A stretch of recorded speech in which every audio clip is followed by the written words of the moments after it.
So, wala po kami dito kung hindi dahil din sa suporta ninyo. At syempre, lagi po natin tatandaan na ang samahan po ito is hindi po negative. Positive lang po tayo dati. Nandito po tayo para suportahan ng isa't isa. Maraming salamat po and enjoy po tayo.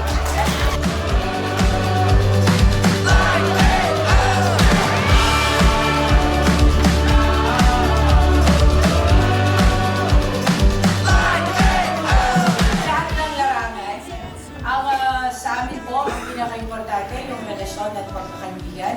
Sana po panatilihin po natin ang ating pagmamahalan. Welcome po at happy holidays po sa inyo